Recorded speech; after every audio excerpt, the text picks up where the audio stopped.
amongst other things. So we're going to get to it. We're going to talk about the movie we watched this week. And I'll play that bumper, that beautiful bumper, for no ticket required.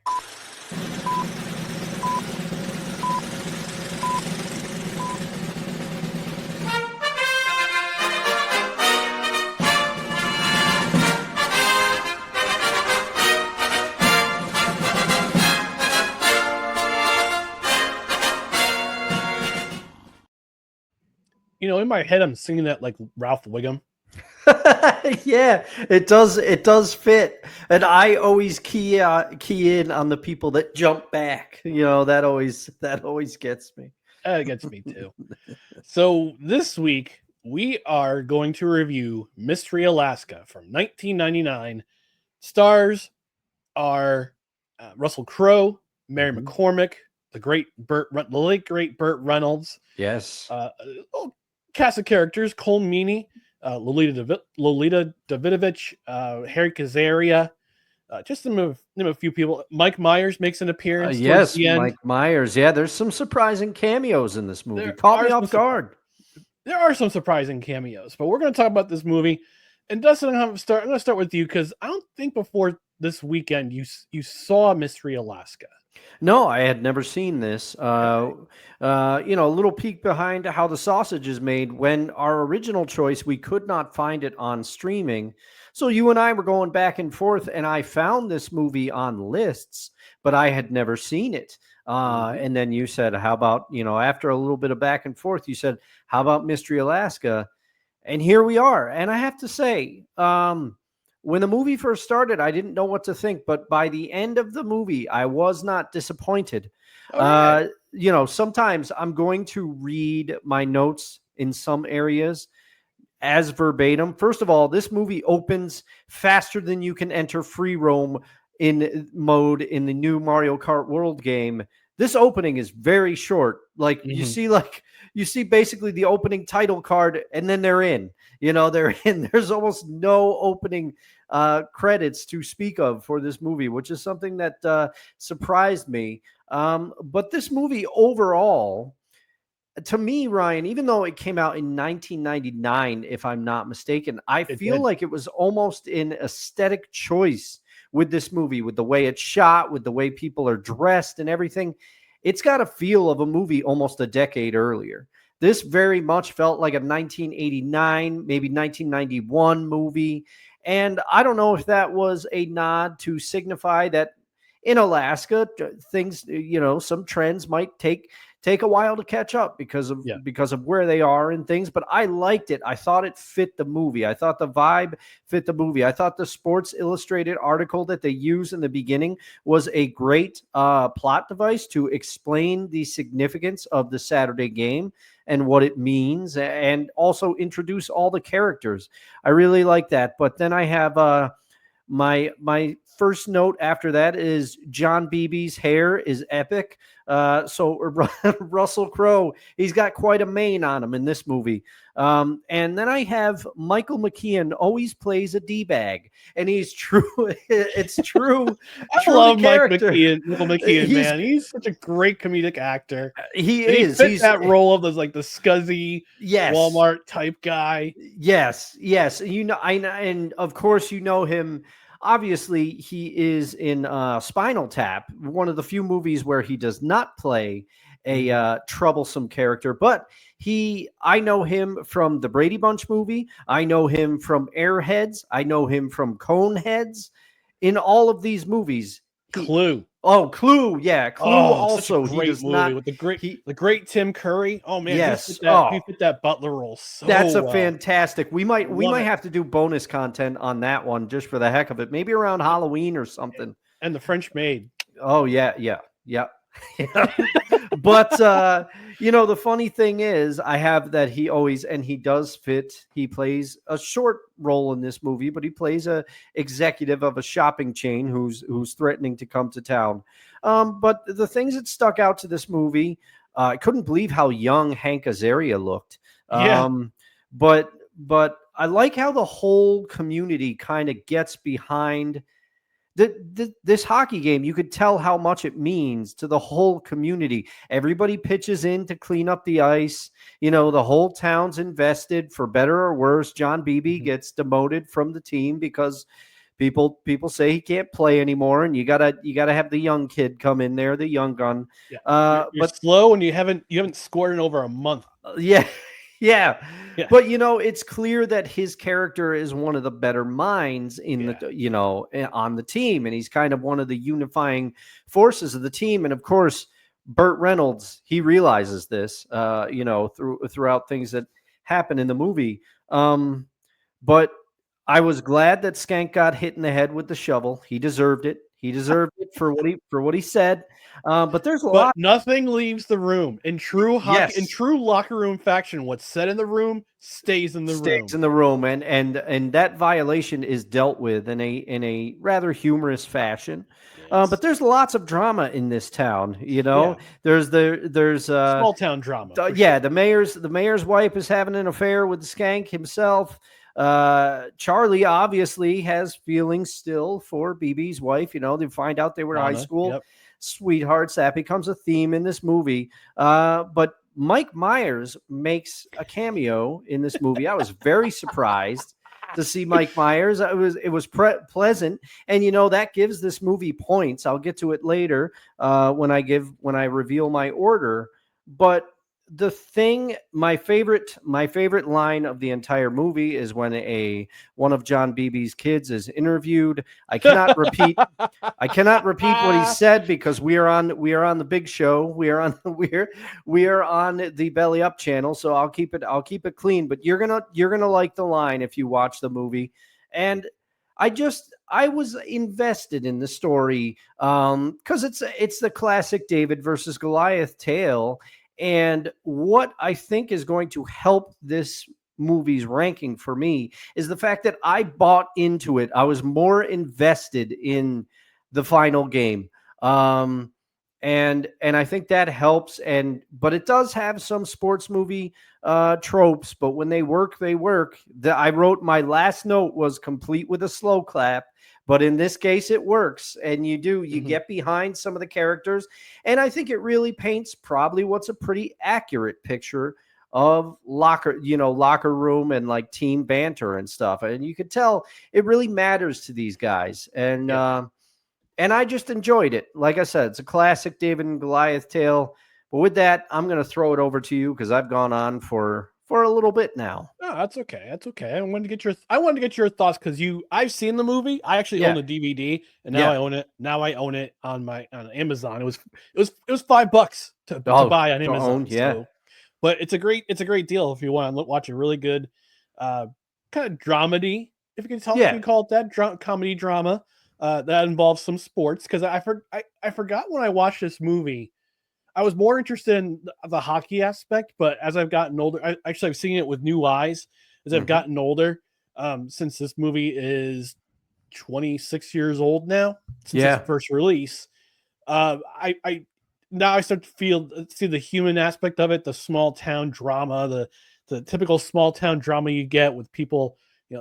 You hear things and rumor spreads and people talk in a small town. Yeah. And you also see the small town defense when Mike McKeon's character gets shot by Burt by Connor. Yeah. Although it was accidental. Yeah, ricocheted off a wheelbarrow. And I was aiming for the dog food, but I ricocheted off a wheelbarrow and just hit him in the leg, and he called the town a whole string of things. An F town, that kind of thing. But and then they go to trial, and then the whole thing is that Burt Reynolds plays the judge, and then later coaches the team. And he's at the beginning of the movie, he's very anti-hockey. Yes. Because when he was a kid who grew up in the town, didn't get to play the Saturday game, what's known as the Saturday game. But he still wanted to play college hockey.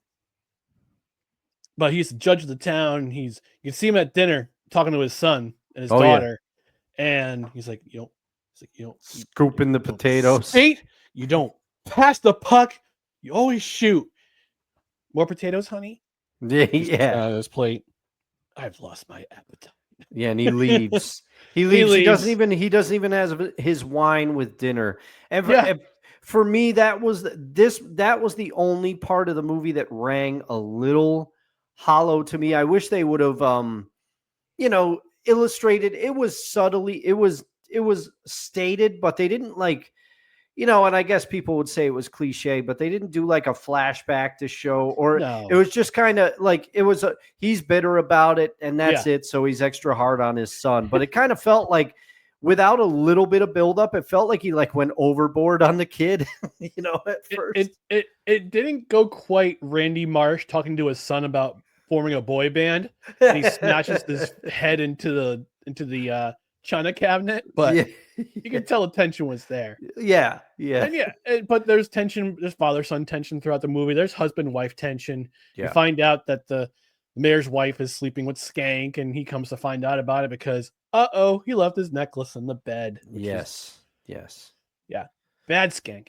But there's also other drama. One of the characters dies when he goes to New York and goes in front of the judge, and he was one of my favorite characters in the movie. I like that. He's the heart of that movie. He's one of the hearts. Yep. Bailey, played by the great Maury Chaykin.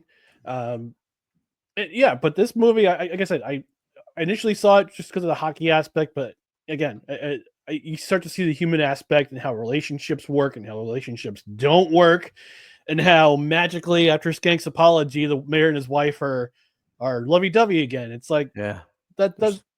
Okay, Ryan, suspend reality. You're good at that.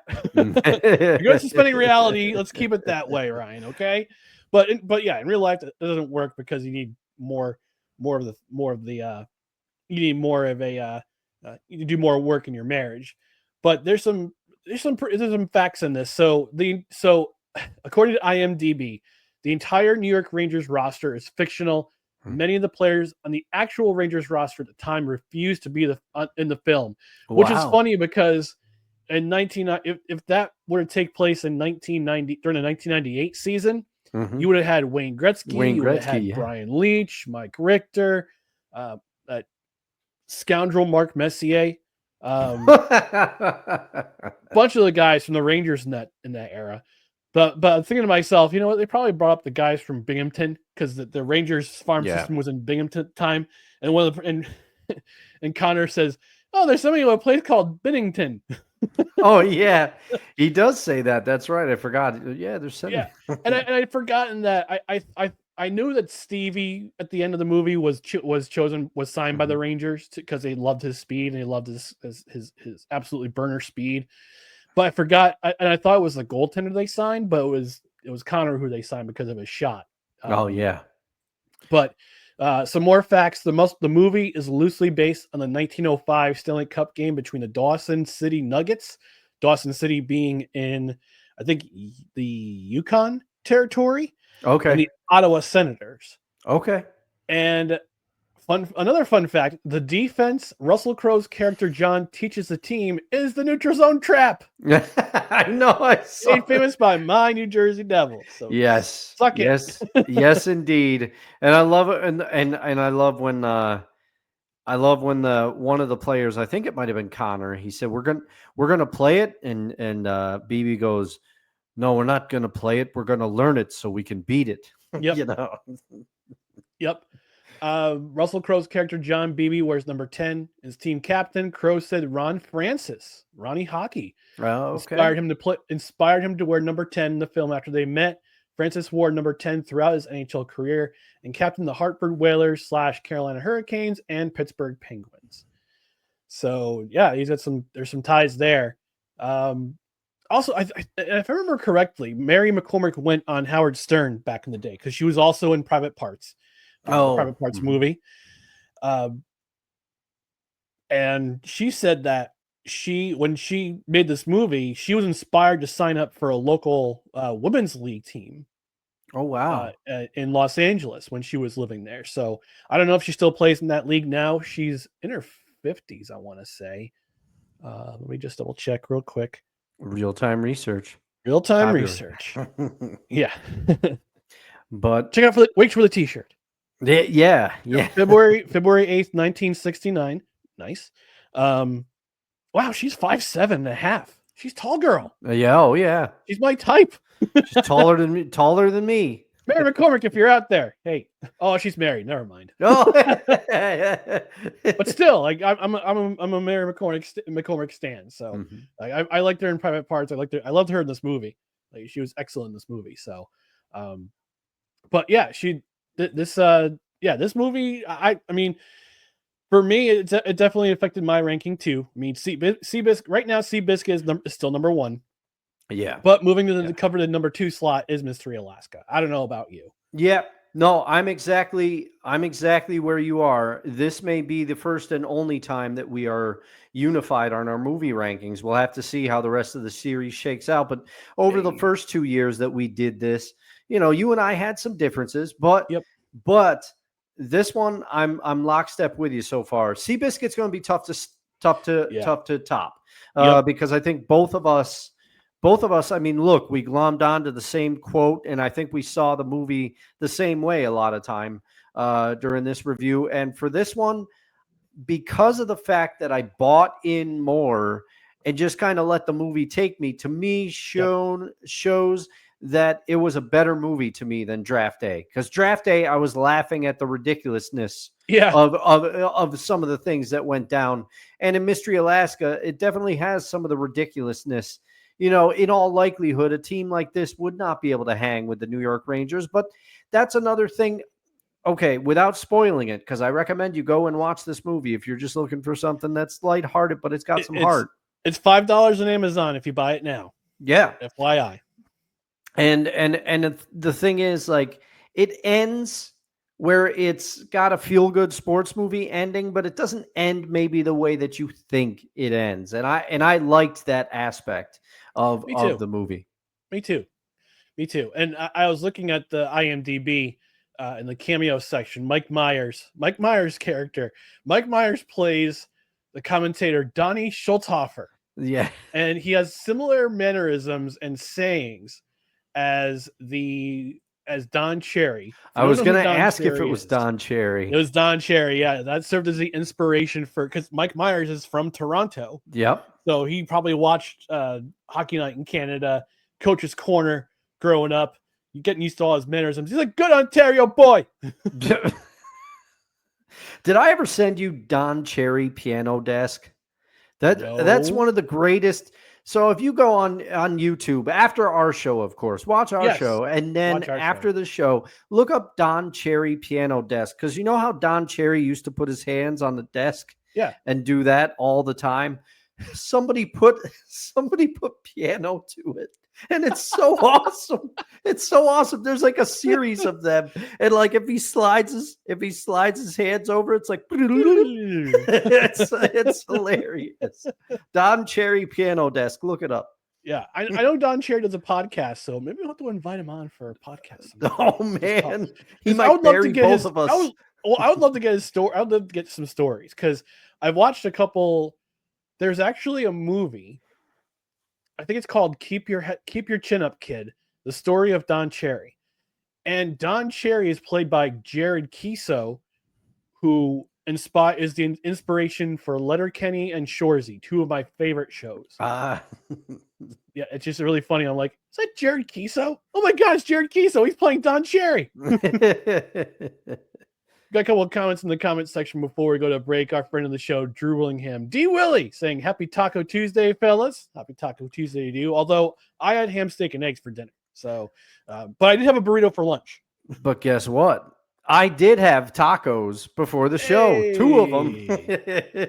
He's checking in from work for a few, and he says, "Didn't know Mike Myers stole Mini-Me impression from Dana Carvey until yesterday." Oh, I did not know that. I did not know that at all. But you know what I did know is that apparently the inspiration for Dr. Evil, Mike Myers has gone on record saying he was just doing an impression of Lorne Michaels, like ramped up a little bit. And Drew saying, "You cheated on tacos." Listen, Drew, tacos and I have an agreement. We have an open relationship. All right, I'm allowed to have tacos and the occasional quesadilla.